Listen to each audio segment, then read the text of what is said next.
Before I start, I also just want to ask if you guys can save all your questions till the end. It's just easier for me because I have to read the messaging chat, so it's a bit distracting. So I'll definitely save some time at the end for you guys to ask questions, okay? So let's get started. So the topic today is on hormones and weight loss. And the reason why I chose this topic is that so many people have questions when it comes to weight loss. You know, the weight loss industry, the fitness industry is a billion-dollar industry, and people haven't found what it takes to lose the weight, right? There's so many different programs, there's so many different ways to lose weight, so there's not one right answer. And a lot of the fact that's kind of missing in this weight loss is looking at our hormones and seeing how we can balance that in order to achieve better health. So just a little bit about myself. My name is Anar Allidina. I'm a registered dietitian and I have over 10 years experience in the field. I also have a master's in public health. I am a certified diabetes educator. I currently work at the MedCan Clinic in Toronto, where I'm a clinical dietitian. And I also have a private practice in Richmond Hill with a focus on diabetes, heart disease, family nutrition, and weight loss. I do a lot of recipe and menu development. I do product reviews and recommendation along with corporate wellness. And I also host cooking classes and workshops.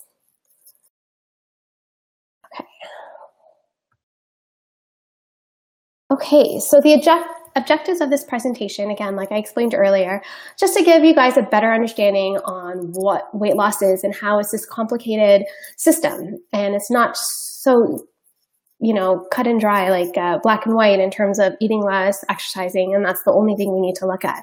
That's not true. So I'm going to be explaining what hormones are. I'm going to be explaining the key hormones needed for successful weight loss. So successful weight loss is when you lose the weight and you're able to maintain that. So a lot of people are able to lose weight and then they end up gaining that back. So that's not successful weight loss. We're going to look at how does a hormone imbalance occur, like why this happens to people, and how do we know when our hormones are not balanced. Lastly, I'm going to be discussing lifestyle and diet modifications that we can implement starting today to correct our hormones. So I really hope you guys get a lot of information from this. Yeah, that's that. Okay, so what are hormones? So hormones play a key role in the body's chemistry, carrying messages between cell and organs, okay? Hormones affect our body's functions from growth, sexual development, mood, sleep, stress, and how our body breaks down food. This is really important, and that's what we're going to be focusing on today. So when our hormones are in balance, we are able to thrive. Sometimes hormones can be low. You know, we can have low hormones or we can have too high, and this can happen at any age, at any time, and may cause serious health problems if they're not corrected. So specifically with hormones and weight loss, hormones control metabolism, which directly impacts the amount of fat you gain or lose. So our metabolism is key when we're trying to lose weight, right? So hormones control that.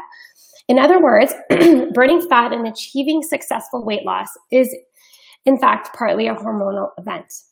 And the thing is with hormones that they change all the time, right? Throughout our life cycle, through puberty, adulthood, menopause, these are all times in our lives that our hormones change.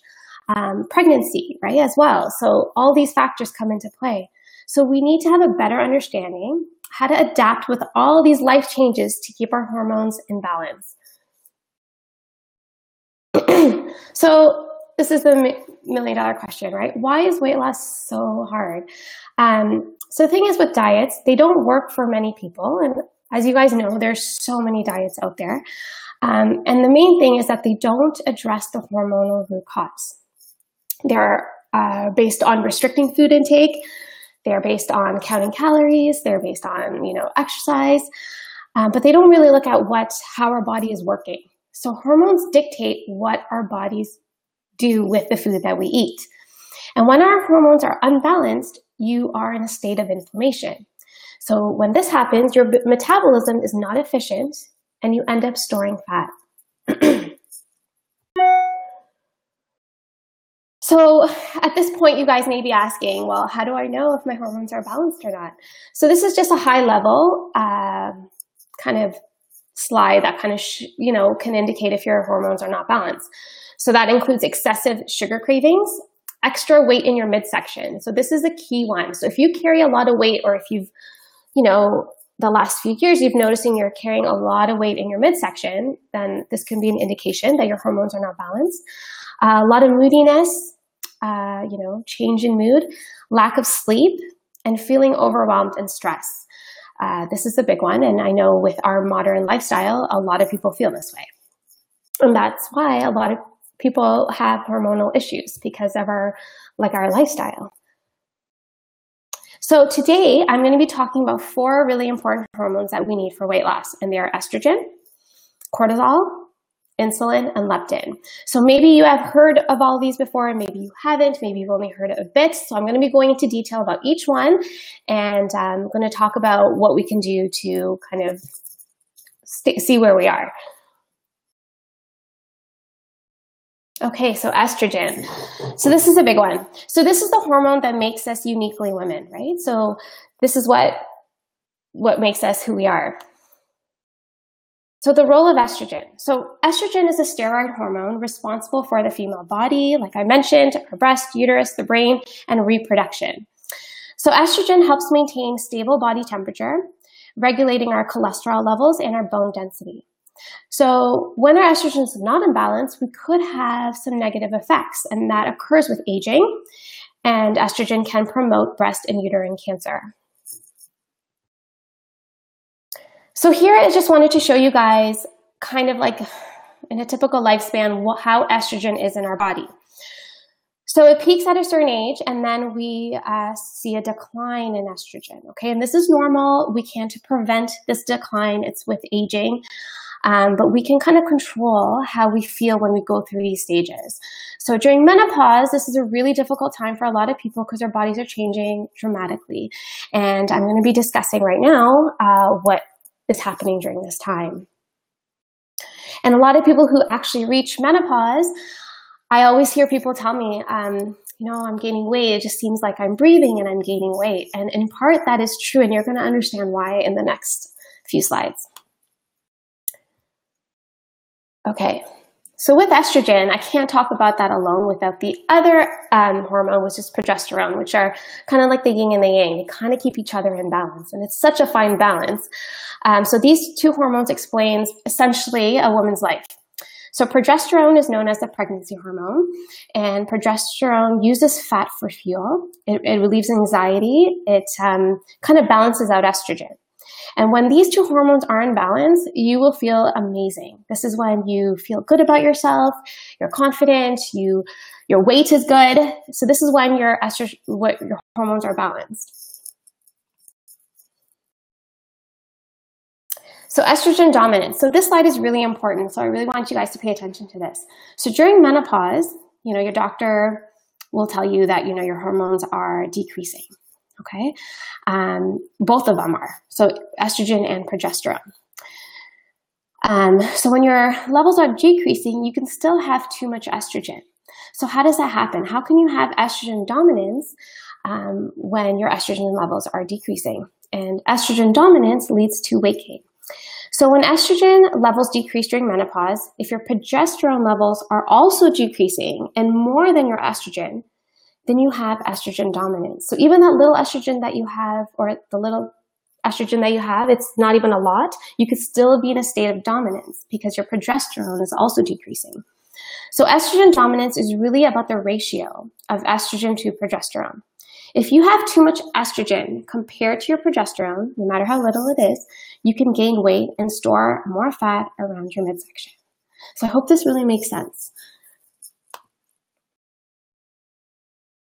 So what causes estrogen dominance, okay? So aging, like I mentioned before, is a big factor. But then we have to look at our environment as well. So another factor contributing to estrogen dominance is exposure to environmental estrogens, which are estrogen-like chemicals in our environment. And you guys will be shocked to find that there's so much of these, it's called xenoestrogens, right? So they mimic the function of our natural estrogens. So when we have too much exposure to these kind of fake estrogens, we could be in a state of estrogen dominance.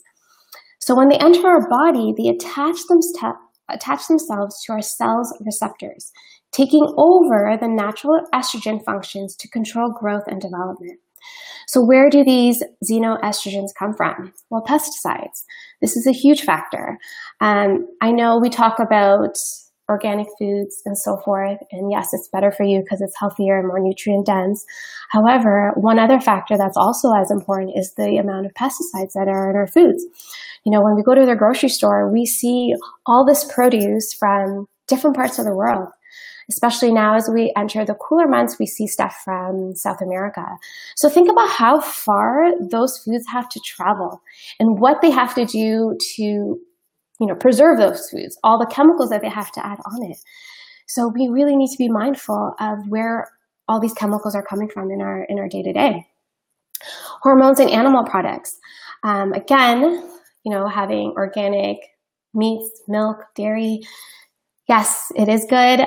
It is expensive, but we also need to think about it in terms of, these animals, like these, animals, chickens, whatever, they're used for consumption. The farmers want to grow them as quickly as possible to feed, X amount of people, and they are going to inject them with hormones. And those hormones, what we eat, is going to impact our own hormonal health. Birth control, this is another factor of getting, different hormones in our body. It's not natural. We're adding something to us, right? Artificial ingredients and processed foods. This may be a little bit more self-explanatory. Artificial ingredients here specifically are artificial sweeteners. So a lot of people, who are looking to cut down their sugar intake have Splenda and, all those artificial sweeteners, but they're exactly what they sound like. They're artificial. They're man-made. They're chemicals. And these chemicals can be really dangerous to us because there's xenoestrogens. Skincare products. This is a really big one. And I think, now there's a lot more awareness and we're seeing like more natural products out there, especially with beauty products. So guys, think about like all those scented lotions, especially for women. We have so many different like face products, hair products, skin products, I just think of Bath and Body Works. Like, think about all those scents that they have, all those colors. Those are all chemicals. And, when we put anything on our skin, it's directly absorbed. So it doesn't go through the liver to process, to filter anything out. It's just directly absorbed in our bloodstream. So we really need to be careful, especially women, on what we're putting on our skin. Deodorant. Maybe you guys have heard of natural deodorant. It's actually very easy to find, and I highly recommend you guys making the switch if you can. Under your arms, that's where your lymph nodes are. And again, just how your body absorbs all of that.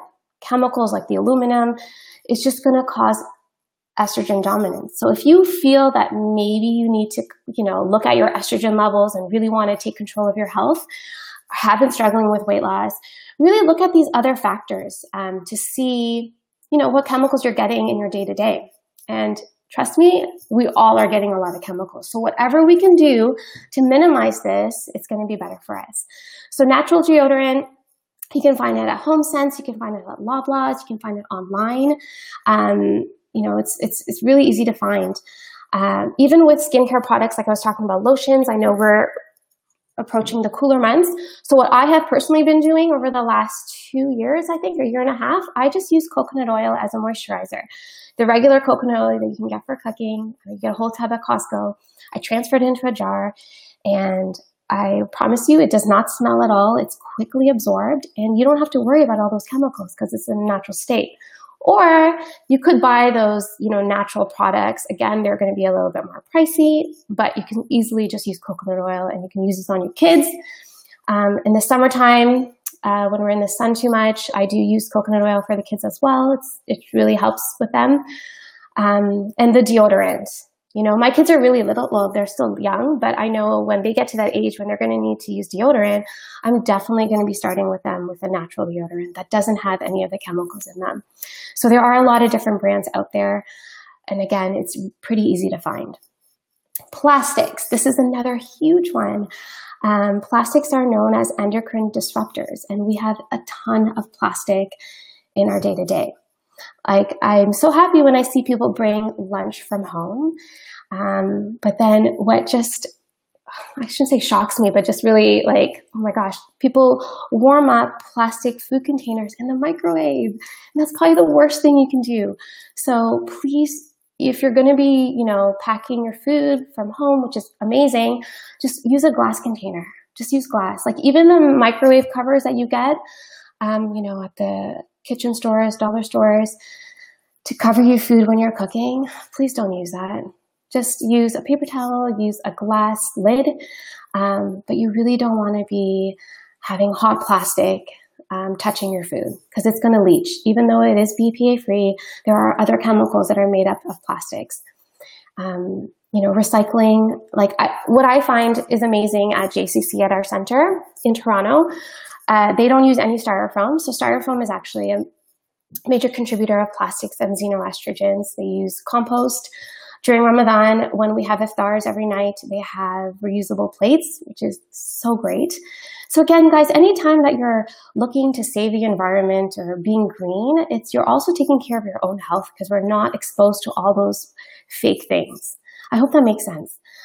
So really be mindful of the plastics that you're exposed to. Okay, especially when it comes to touching your food.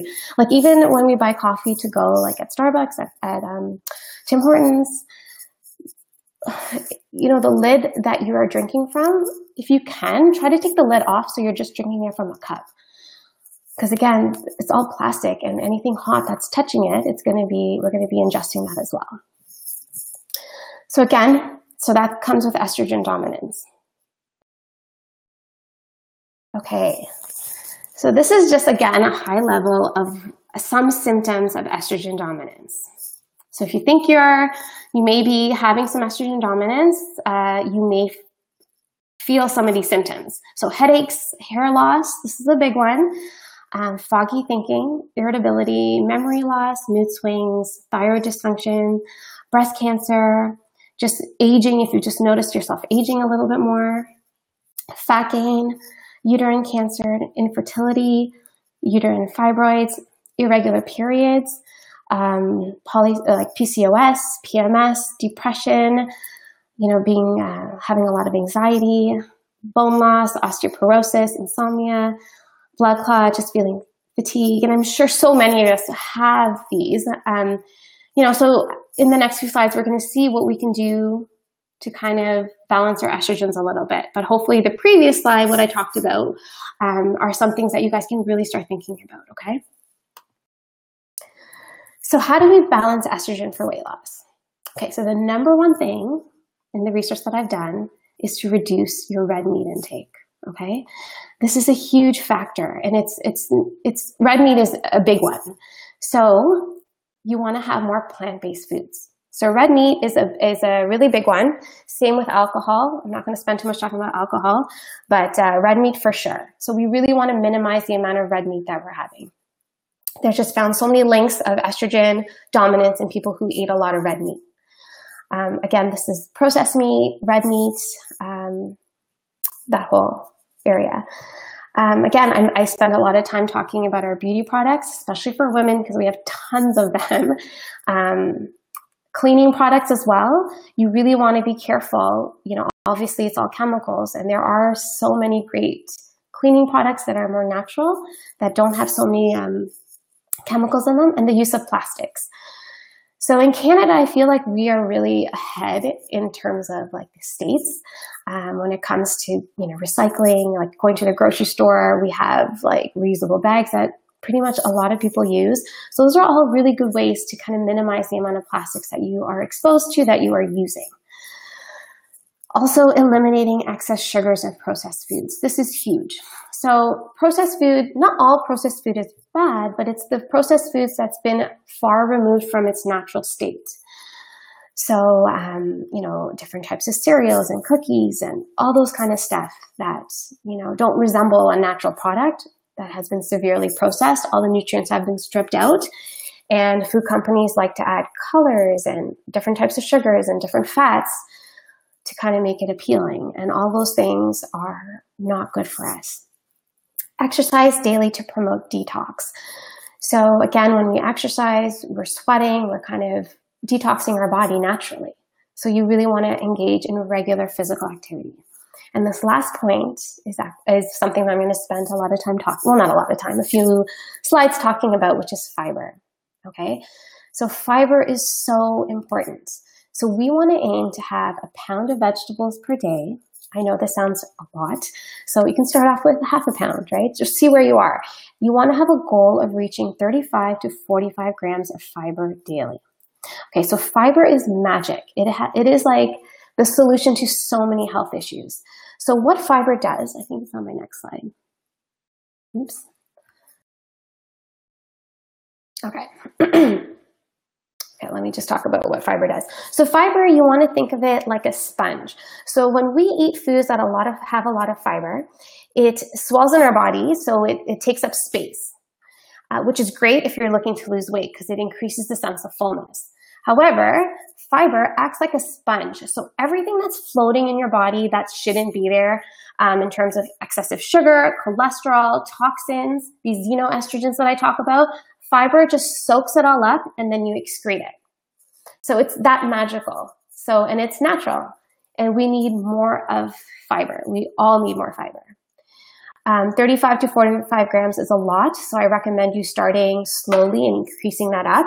And again, when you have a lot of fiber, you need to drink a lot of water. Otherwise, that fiber is going to sit there and you're going to feel bloated and it's not going to be good.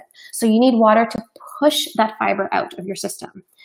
So fiber is incredibly, incredibly important to get. Okay, so best fiber-rich foods that we should all be having. So beans, raspberries. So berries in general have the lowest amount of sugar, and they contain the highest amount of fiber, specifically raspberries. And I know we're not in season right now, but we can buy them frozen and we can add them to our foods. Avocados, artichokes. This is a great source of prebiotic fiber that our gut needs. Lentils, beans, legumes, chia seeds. This is one of the easiest ways to kind of boost your fiber intake is to use chia seeds. So you can just sprinkle chia seeds into your meals. They're tasteless and they are packed with fiber, omega-3s, calcium, such a good benefits to have chia seeds in your diet. You can even make chia water. You can, put in your water and drink that. Quinoa is fantastic. It's also a complete protein. Again, a very high fiber source as well as protein. Oatmeal and almonds. So out of all nuts, almonds have the highest amount of fiber, and that's partly due because it has a coat like the skin on it, and that's rich in fiber. So these is just like a high level foods that are high in fiber. So pretty much our whole grains, our fruits, our vegetables, that's where we get fiber from. And that's what we want to have a lot of. Every time we eat, we want to make sure we're having a lot of fiber in our diet. So like I mentioned earlier, fiber is a magical nutrient that, does wonders in our body, okay? So it helps pretty much every organ. So our stomach, like I mentioned before, it helps with weight loss because it adds bulk and fullness and delays stomach emptying. In the colon, having gut issues, right? If you have a lot of digestive issues or, gut issues, it helps promote our friendly bacteria, which we need. We need a healthy balance of our gut bacteria. So we want to have fiber for a healthy digestive system. In addition, we all know that fiber relieves constipation. It prevents reabsorption of toxins, like the xenoestrogens that I spoke about, and strengthens the immune system. The small intestine. So it slows carbohydrate absorption. Like I said, remember when we have a lot of fiber, it just soaks up all that extra sugar and cholesterol that's floating in our blood. So it stabilizes blood sugar and reduces blood cholesterol. So fiber is magic. It is a natural detox that we can take. We don't have to spend all this crazy money on all these weird products and pills. We just need to increase our fiber intake. And you can even buy like psyllium husk at Bulk Barn or any food store and drink that with water if you really want to boost your fiber intake. Okay. So that was my little thing on estrogen. So the second hormone that we're going to be talking about is cortisol.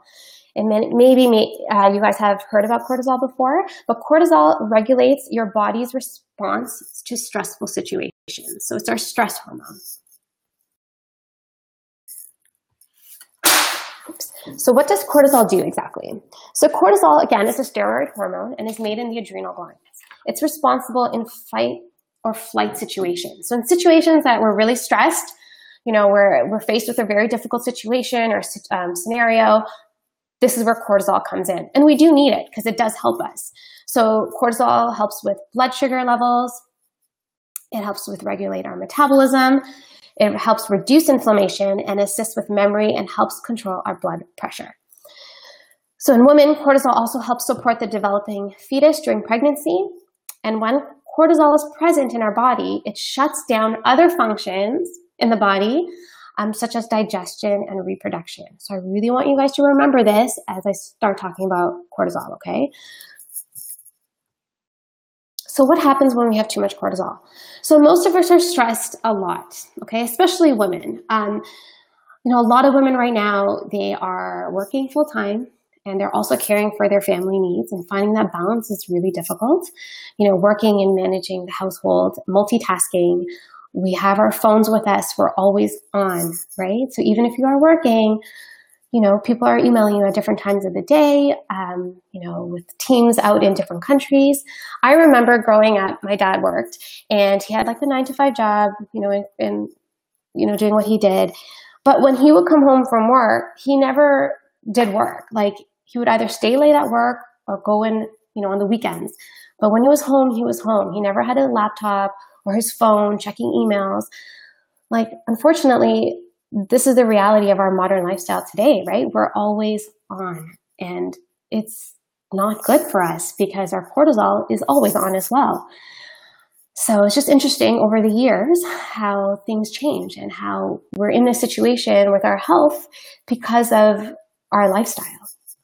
So chronic stress and elevated cholesterols also increase the risk for depression, mental illness, which we all know is on the rise, and it lowers life expectancy. High and prolonged stress results in a decreased immune function, memory loss, bone density, and it contributes to weight gain. High cortisol is directly related to body fat. Directly related, okay? Cortisol also, if you have too much cortisol in your blood, in your body, it stimulates appetite. And what's interesting is that there's 4 times more cortisol receptors in our abdominal fat alone than any other type of fat in our body. So when we gain abdominal fat, that's the most dangerous type of fat, the visceral fat that we can have, because all our organs are in our midsection. And if that's where we're gaining weight, if that's where, when our hormones are not balanced, that's where all the weight comes in. That's dangerous because it's putting a stress on our organs that are kind of controlling how we are. So that's really dangerous. Okay, so this is just an example of what someone who has high cortisol looks like. So that's the cortisol in the red, okay? So it's naturally, the one in the blue is it's like a normal person. So when we wake up, our cortisol levels are naturally higher in the morning. And then it tapers on as the day goes on. Now, someone who has a lot of cortisol in their body, who's always on, always stressed, doesn't have any downtime, look at how that cortisol is just elevated and it's sustained cortisol throughout the day. That is not good for you. And remember what I mentioned earlier is that when cortisol is present, your body shuts down digestion. It shuts down other organs that it's not really using. So if your body's putting digestion on the back burner, you're not digesting your food properly. And that can lead to a whole host of health issues in addition to weight gain. So I hope that's making a little bit more sense and how our hormones kind of control our weight. So this is not, we obviously want to be in the blue, we don't want to be in the red. But unfortunately, so many of us have higher cortisol levels that don't go down. So how do we reduce cortisol? Okay, so the number one way to reduce our cortisol is sleep. So this is a really big thing. And then with a lot, as I go on with my slides, you'll notice that sleep is a big theme here. So when we sleep, our body is able to restore itself. Okay. So that's why sleep is so important when it comes to hormone balance. You want to aim for quality sleep, okay, and duration. You want to limit screen time for at least 30 minutes before bed, because again, our laptops, our cell phones have these blue light, which kind of send signals to our brain to stay awake. So we really want to not be with any devices for at least 30 minutes before bedtime. And our goal is to have 7 to 8 hours of sleep a night. So 7 to 8 hours is kind of like the sweet spot. Anything less than that is dangerous. Anything more than that, it's not any benefit to us. So 7 to 8, which is not, it's not unrealistic. We can all try to get 7 to 8 hours of sleep a night. So some ways to help promote better sleep hygiene, if you are sensitive, so you want to have blackout shades in your room. You want to make sure the temperature is cool when you're sleeping. That helps you sleep better. If you are sleeping with a partner who snores, you would want to try a sound machine. And there's even apps on your phone that you can download that kind of gives you that white noise. You can wear earplugs. This is really helpful. Also magnesium supplements. So magnesium is a mineral that naturally helps our body relax, like our blood pressure. So it's people who have high blood pressure tend to take magnesium because it just helps your body relax. So by doing so, it helps you sleep. It just gives you a sense of relaxation. So I personally take magnesium supplements sometimes in the evening, and I find that it does help. So anything that can help you, you really want to look at your nighttime routine and kind of get into a routine, whether it's, turning off your phone like 30 minutes before, doing some stretches, just winding down, reading something. You want to get into the habit of getting good quality sleep, because this is what's going to really help with your hormone. Caffeine. This is a big one because a lot of us do drink a lot of coffee and are exposed to a lot of caffeine. So you want to avoid caffeine in the evening, or wean yourself off if you are drinking way too much. Caffeine can increase cortisol in some people who are sensitive.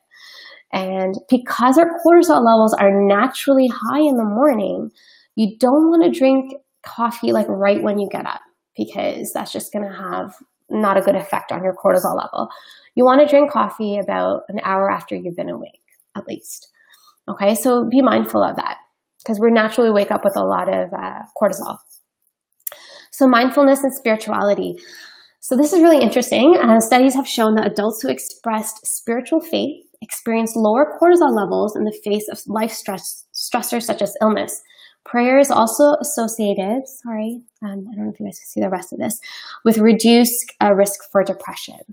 And, if in Islam, we're really lucky because prayer is kind of dispersed throughout our day. We have 5 prayers. And, we can take that time to just really be mindful. So increasing our mindfulness, connecting, having that spirituality, it's really shown to really help with lowering our cortisol levels.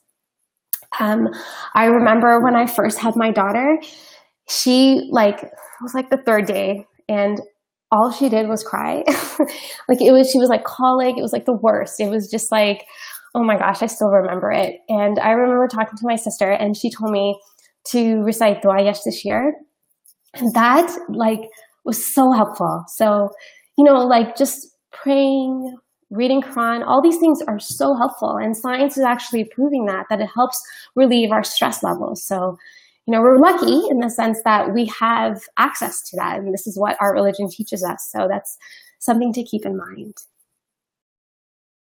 So how do we reduce cortisol? It's continuation. So family relations. So relationship with friends and family can lead to happiness and also to stress. Spend time with those you love and learn to forgive and manage conflicts. Okay, this is obviously so much easier said than done, but it's really important for our health, because all these kind of issues we hold on to them, right? So you need to learn to let go. We all hear about self-care, taking care of our mental health. Like our family relations is a huge component. And, Sister Tahira is actually having a course in November. It's for 4 weeks.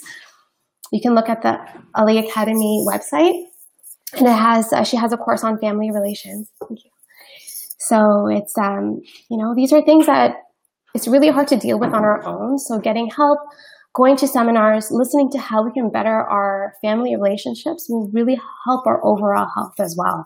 So please don't, put that on the side and, worry about other things. You really need to look at your lifestyle and the people in your life that you're sharing with.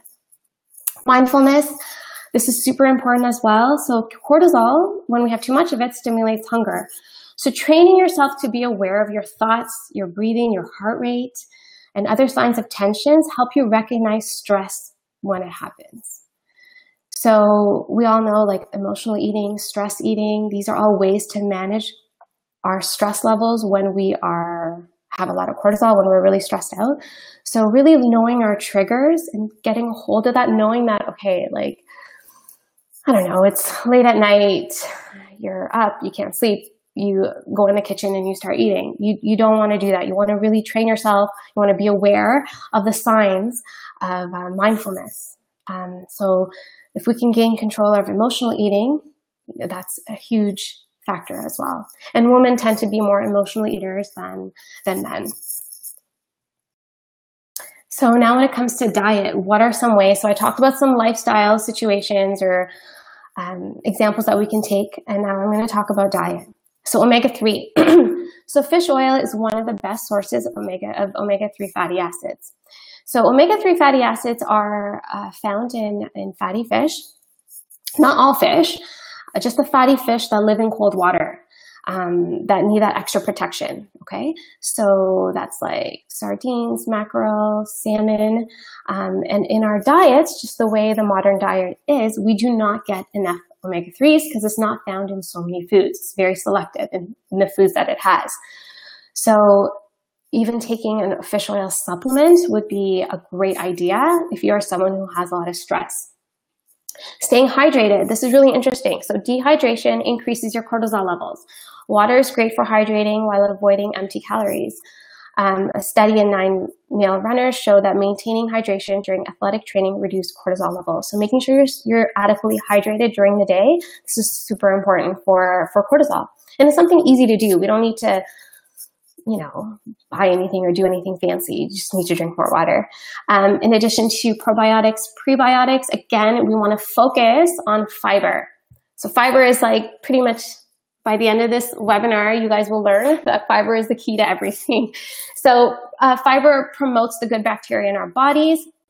If you guys listened to my last webinar that I did on gut health, I talked about the brain and the gut health connection. So if our gut is in a good state, then our brain is as well. So, it helps with stress reduction as well. So fiber is really important.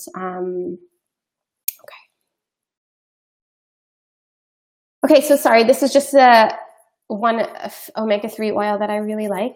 They make a kids one, and they make a vegetarian one for people who are vegan. And you can find this anywhere. You can find it at Loblaws. You can find it on Amazon. Get it at well.ca. And I like this brand because, so the supplement industry in Canada is not regulated.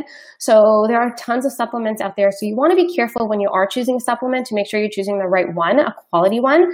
So this omega-3 is third-party tested. So another company has verified whatever it's written on the label is what you're getting. So if you are looking for a good omega-3 supplement, you can try out this one. It's great. They also make a pill capsule as well if you don't want to drink the liquid. Okay, so the next hormone that we're going to talk about is insulin. And many people have heard about insulin and related to diabetes. So insulin is a fat storing hormone, okay? So what does insulin do? So insulin is a hormone that's produced in the pancreas, and it's crucial to our well-being, and it removes all the extra sugar from our blood. So you want to think of insulin kind of like a chaperone. So you eat something that has sugar in it, and this could be an apple or it could be a cookie. Both of them at the end of the day, when they break down, have a form of sugar. So you have sugar in your body, and the pancreas releases insulin, and insulin, like a chaperone, takes that sugar, kind of holds its hand, and takes it into the cell where it's needed for energy. So insulin is like a mop. It takes all that sugar that's in our body and it delivers it to the important cells for energy. Now, the liver and muscle take what they need, and the rest, if the body's not using that sugar, the rest is stored in our fat cells for future use. So insulin and carbohydrate. So all form of carbohydrates, so there's 3 macronutrients. There's fat, there's protein, and there's carbohydrates. So insulin is only activated when we have carbohydrates, okay? Because carbohydrates at the end of the day break down into its simplest forms, which is sugar. So when we rely on sugar for an energy boost, so this is, the diagram on the right here. I have an example of a high glycemic load meal and a low glycemic load. So just really quickly, a high glycemic load is something that's, has all the fiber stripped out of it. So like white rice, white bread, white pasta. It could be like a cookie. It could just be simple sugar, okay? And a low glycemic load meal is something that has fiber in it. So like having a whole grain like quinoa or brown rice, an apple, right? Even though it does have sugar in it, it has fiber. So it's not going to spike as quickly as a high glycemic load. So when we're eating too many high glycemic foods, so foods that turn to sugar very quickly, our insulin is needed quickly and then it drops, okay? So when our sugar levels go below the fasting blood sugar level, do you see that? The red goes down. That's when your body's in a state of emergency because now you have a low blood sugar. And guess what? When you're in a state of emergency, cortisol is released, and we learned about cortisol, right? So now you are having high insulin levels and cortisol. So when the body produces too much insulin, it enters a vicious cycle, and this pattern increases stress and body fat. If you're eating too many carbs or sugar, or you're under stress, you're likely to have too much insulin, and that leads to fat storing and weight gain. I hope that makes sense. So too much insulin can contribute to chronic disease. So it can lead to obesity, diabetes, inflammation, osteoporosis, dementia, Alzheimer's, hormone imbalance, thyroid, cancer, and heart disease. So we really need to keep our insulin in check. And just as a side note, being South Asian, we are at a higher risk for diabetes and insulin resistance. There's actually a study done in Canada, actually, on babies from South Asian moms that were just born. So even though the babies were lower in weight and were smaller compared to other ethnic groups, South Asians are tinier, they actually carry more body fat around their midsection. And this is what leads to insulin resistance. So in our genetics, like just being South Asian, it just puts us at higher risk for insulin resistance. So we need to work twice as hard as other ethnic groups to really control our insulin levels, okay?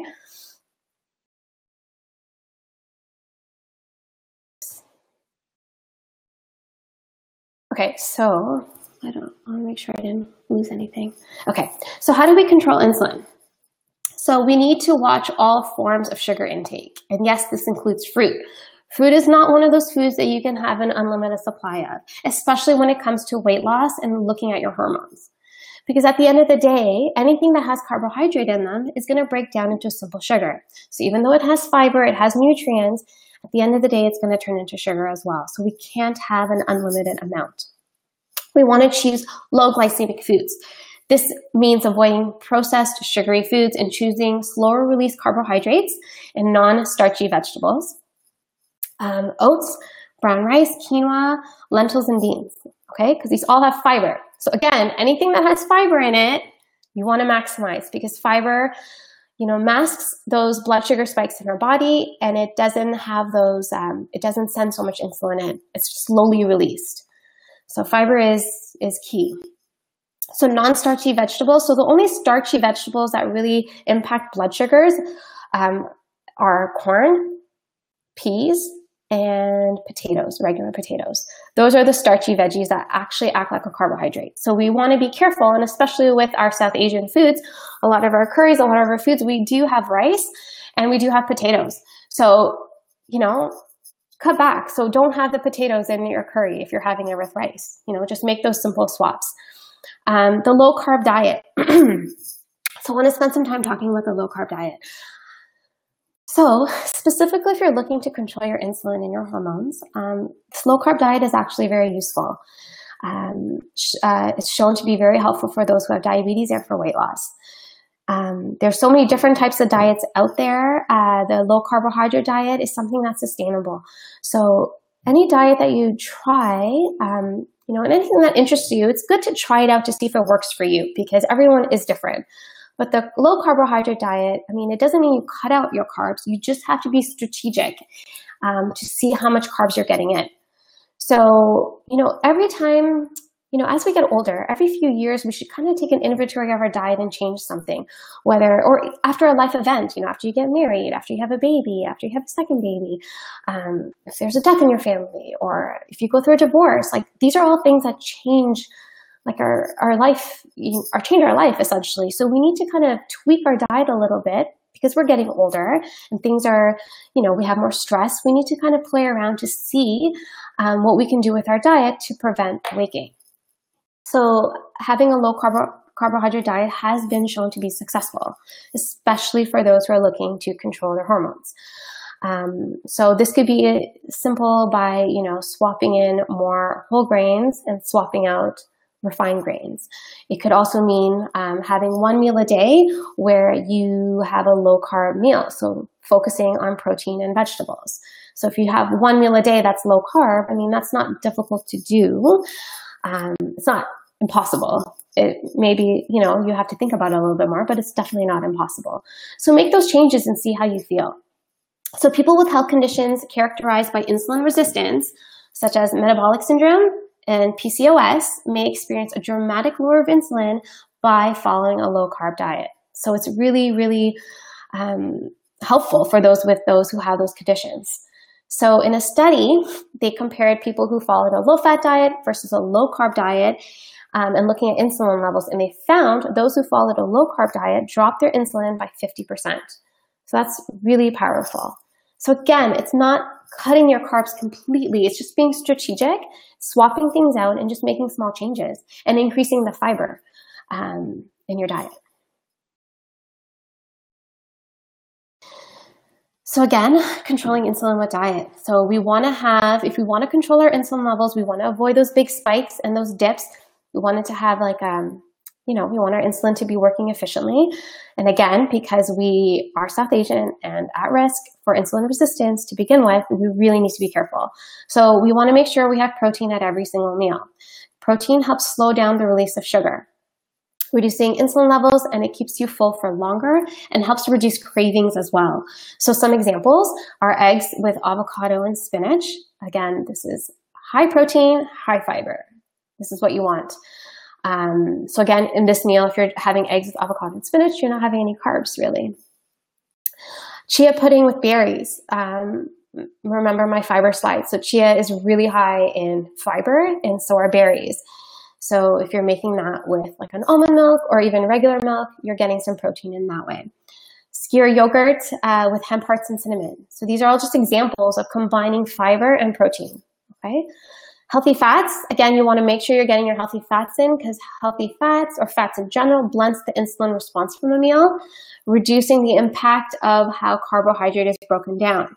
So include healthy fats in your diets, oily fish, like I mentioned before, that are rich in omega-3s, avocados, coconut oil, olive oil, nuts, seeds, organic meats, and full-fat yogurt. And again, fiber. It's so important to have a lot of fiber in our diet. It slows the absorption of sugars from the food that we eat. So how do we control insulin with lifestyle? So move more, exercise. So exercise is honestly working in diabetes. I have seen firsthand that exercise is a form of medication when it comes to reducing our blood sugars. It is so powerful to help our insulin levels do their job efficiently. So when we're moving, when we're exercising, our muscles need all that sugar to actually do its work. So it takes all that sugar that's floating in our blood and it's using it up for energy. So really, it's just like medicine for us. It also helps build muscles so that we can use up more sugar for energy. And it's best to do a combo of aerobic and strength training. Managing your stress, again, right? So if you have really sporadic like blood sugars, our cortisol is going to rise because we're in a state of emergency. So we need to manage our stress. Elevated cortisol long-term consistently produce glucose, leading to increased blood sugar levels, okay? Again, sleep. We want to aim to, this is covered, 7 to 8 hours of sleep. And we can all start tonight because we're going to be getting an extra hour of sleep today with the time change. Okay, so the last hormone that I'm going to be speaking about is called leptin. And this is a really interesting hormone. It's the master hormone that regulates body weight. So leptin is a hormone that is produced by the body's fat cells, okay? And it's referred to as the satiety hormone or the starvation hormone. So, you know, when we eat something, let's say we had a really big meal and we're just like so full, right? We're just like, oh my gosh, I can't eat anything else. So that's leptin that's signaling our brain that's saying that you should stop eating now, you're full. That's what leptin does. So leptin's primary target is in the brain, particularly an area called the hypothalamus. So leptin is supposed to tell the brain that we have enough food stored and that we don't need to eat and that we can burn calories at a normal rate. Leptin's main role is long-term regulation of energy balance. It's the amount of calories we eat and the calories we burn and how much fat we store in our bodies. And this leptin, this hormone, explains why diets don't work, okay? Long-term weight success is the exception, not the rule. Losing weight reduces your fat mass, okay? Reduces leptin levels, but the brain doesn't get the memo. The brain doesn't necessarily reverse its leptin resistance. When leptin levels go down, let's say we lost a bunch of weight, this leads to hunger, increased appetite, reduced motivation to exercise, and decreases the amount of calories burned at rest.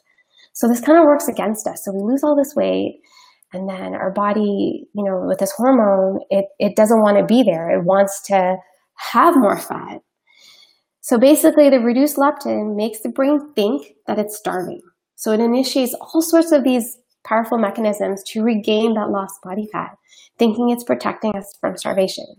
And this explains the yo-yo diet culture, and it has to do with leptin.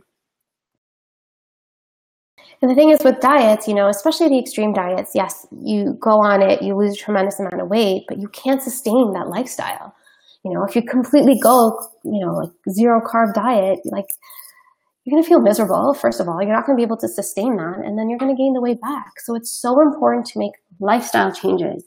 You know, don't follow a diet. You can try different things to see if they work for you, but anything that you can sustain over a long period of time, that's what you want to go for. You don't want to do all these crazy fad things, fad diets.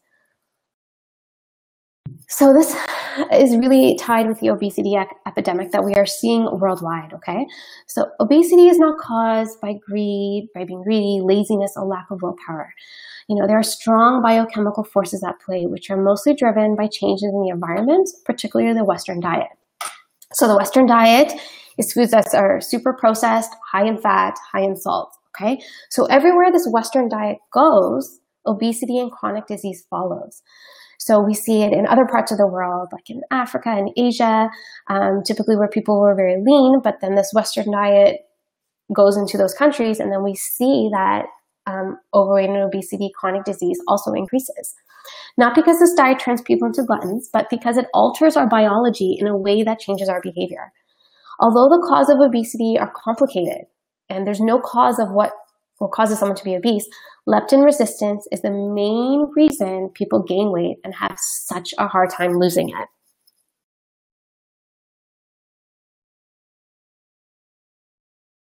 Okay, so how do we control our leptin levels? This is so important, right? So surprisingly, the number one thing you can do to control your leptin levels is sleep. When you don't get enough sleep, your leptin levels are lower and you don't feel satisfied after you eat.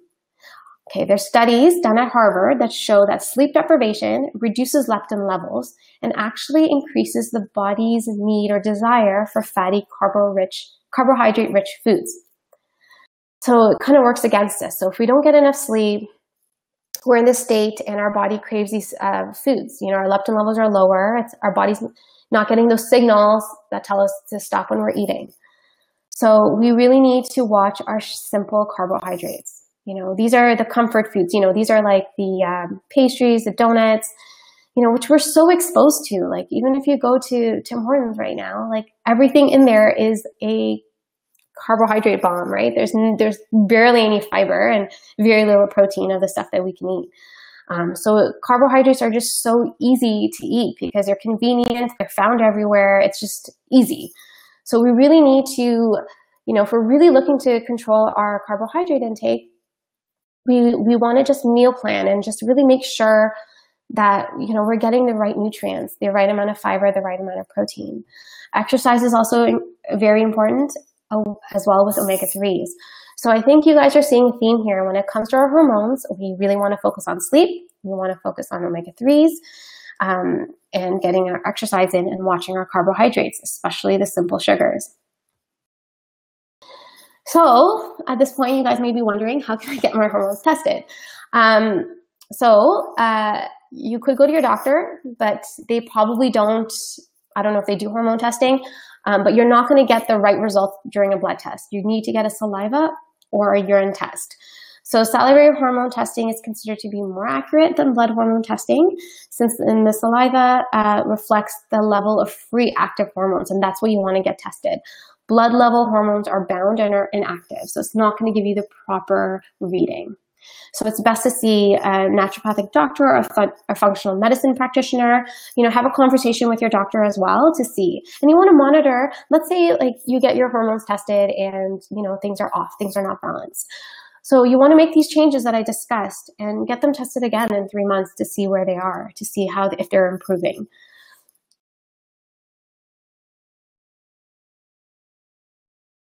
All right, so yes, so the references, if you guys want more information on hormone health, hormone.org is great. It breaks down all the different types of hormones that we have. There's also Dr. Sarah Gottfried. She wrote a book, The Hormone Reset Diet. I got a lot of, I read her books. I have, read her research. It's incredibly fascinating. So, give her a read. Google her. She has a ton of information on hormone health. It's really, really amazing. And that's it, guys. Thank you so much for joining me this morning. I hope you guys learned something and got something away, things that you can start implementing today. If you have any questions, feel free to ask me. I have a few minutes right now. You can follow me. You can look me up on my website. I have a mailing list, so you can subscribe there. And you can also send me an email. So thank you guys so much. And if you have any questions, I do have some time, so you can let me know.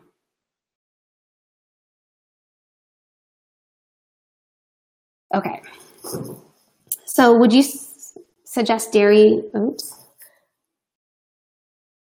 Okay, so dairy. So if you are having a problem with weight, and you feel like you have inflammation. So in my last seminar that I did on gut health, two food groups that are very inflammatory for a lot of people is dairy and gluten. So if you want to tweak your diet a little bit to see if dairy is a trigger for you for inflammation, then cut it out. We are so lucky right now that we have so many different types of milks that we can choose from cashew milk to almond milk. So definitely give it a try. Give yourself 2 weeks to see if you notice any improvement. I hope that answered your question, Fatima. Okay, Shaista, I keep hearing that yogurt has high sugar levels, especially Greek yogurt. Yeah, so, okay. When you look at the nutrition facts label, okay, you want to have the protein grams higher than the sugar grams. So if you have a yogurt that has like 10 grams of protein and 12 grams of sugar, you don't want to choose that one. You want to choose a yogurt that has more protein than sugar. This may mean that you have to get a plain Greek yogurt and sweeten it yourself. So again, yogurt is really rich in probiotics and it's really rich in protein. So it doesn't have any fiber. So add chia seeds to that, if you are having yogurt. There's also another yogurt that I really like. It's called skyr yogurt. It's Icelandic, and that actually has less sugar than Greek and more protein than Greek yogurt. So you may want to give that a look. Can we take probiotic pills? No. Well, yes and no. You want to really start with your diet first. You want to increase your amount of fiber that you're getting in. So once you've consistently met your 35 to 45 grams of fiber, then you can start taking a probiotic pill if you need to. Sometimes taking these pills can actually do more harm than good because our body is in a state of inflammation and you're not correcting it. So you're just adding all this other bacteria into your body. So start with food first. You want to think of it as medicine, which it is. So instead of supplementing with probiotic pills, you want to look to make sure you're getting in your fiber. And also there's foods that are high, like sauerkraut, kimchi, which you only need a little bit, that you can add to your foods as well. So really focus on cutting back the red meat and adding in more fiber in your diet.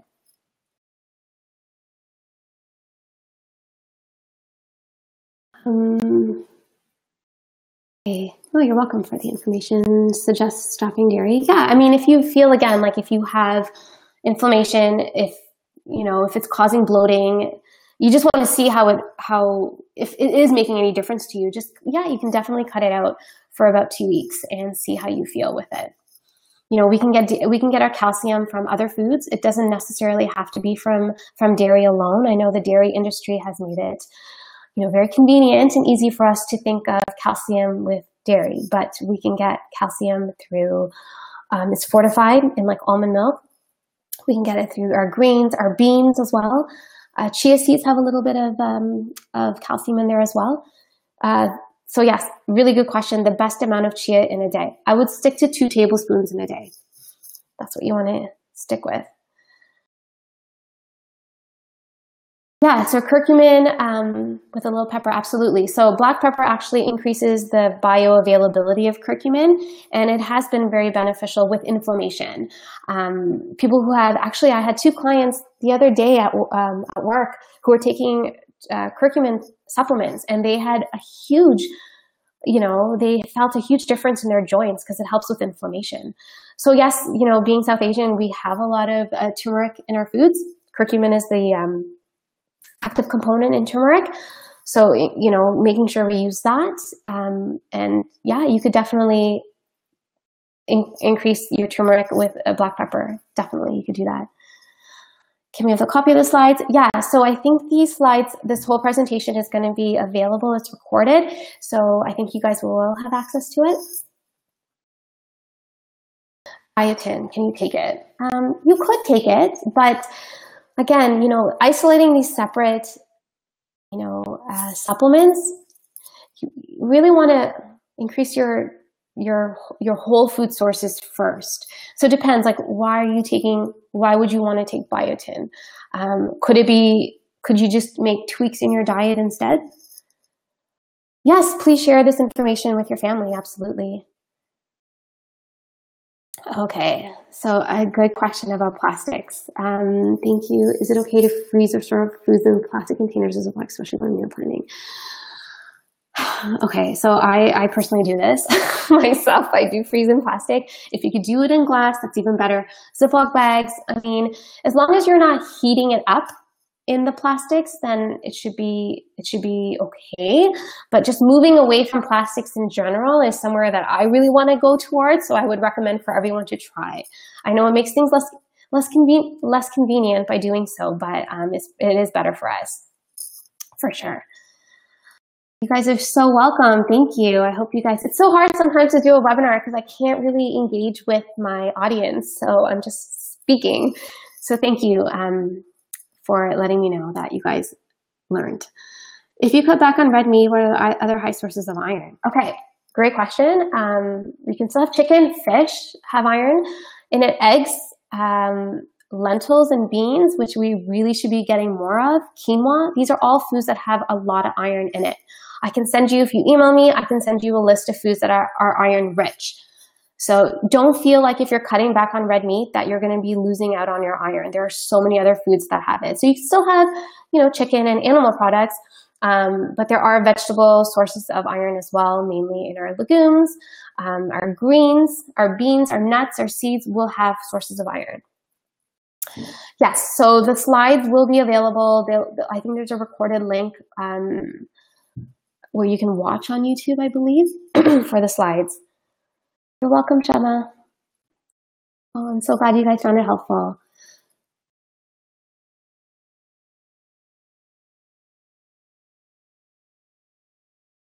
Oh, I'm so happy you guys found it useful and practical. That's the thing. Like whenever I do these webinars, I really want to have some takeaway information that you can start implementing today.